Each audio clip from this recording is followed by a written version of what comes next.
Hello കൂട്ടുകാരെ, ഞാനിന്ന് പോയത് സാമ്പ്രാണിക്കൊടിയിലേക്കാണ്. ഉച്ച സമയത്താണ് അവിടെ എത്തിയത്. ഒരാൾക്ക് 150 രൂപയാണ് ബോട്ടിലവിടെ ഇറങ്ങാൻ. ഞാൻ ചെന്നപ്പോൾ ധാരാളം ആളുകളുണ്ടായിരുന്നു. വെള്ളത്തിലിറങ്ങാൻ നല്ല പേടിയുണ്ടായിരുന്നു. മുട്ടിനൊപ്പം വെള്ളത്തിലായിരുന്നു അവിടെയൊക്കെ നടന്നത്. ഒരുപാട് സന്തോഷമുള്ള യാത്രയായിരുന്നു. 3-4 കച്ചവടക്കാരൊക്കെ ഉണ്ട്. അവരും വെള്ളത്തിൽ തന്നെയാണ് നിൽക്കുന്നത്. ഉപ്പിലിട്ട മാങ്ങയും നെല്ലിക്കയും പിന്നെ ചെറിയ കപ്പുകളിൽ തണ്ണിമത്തൻ പീസുകളാക്കിയത്, ഉപ്പും മുളക് പൊടിയും ഇട്ട് പൈനാപ്പിൾ പീസുകളാക്കിയത് പേപ്പർ കപ്പുകളിൽ നിരത്തി വച്ചിട്ടുണ്ട്. അവിടെ ഫോട്ടോ എടുക്കാനൊക്കെ നല്ല സ്ഥലമാണ്. കസേരകളും ഇരിക്കാനൊക്കെ ഉള്ള സൗകര്യങ്ങളൊക്കെയുണ്ട്. ഒരുപാട് നാളത്തെ ആഗ്രഹമായിരുന്നു ഇവിടെ ഒന്ന് വരണമെന്ന്. ഇപ്പോഴാണ് വരാൻ കഴിഞ്ഞത്.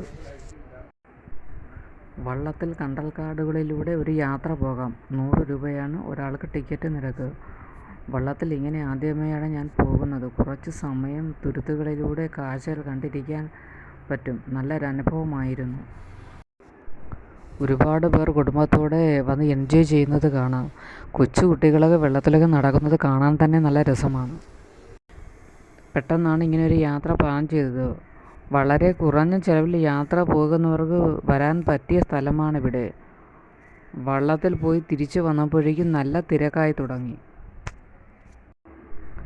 തണ്ണിമത്തനും പൈനാപ്പിളൊക്കെ മേടിച്ച് കഴിച്ചു. ഉപ്പും മുളക് പൊടിയൊക്കെ ഇട്ട പൈനാപ്പിൾ കഴിക്കുന്നത് ആദ്യമായാണ്. നല്ല രുചിയായിരുന്നു.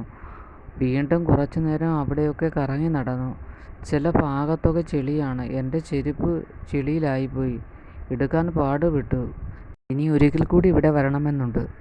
നിങ്ങളെല്ലാവരും എന്നെ സപ്പോർട്ട് ചെയ്യണം, സബ്സ്ക്രൈബ് ചെയ്യണം, ലൈക്കും ചെയ്യണം.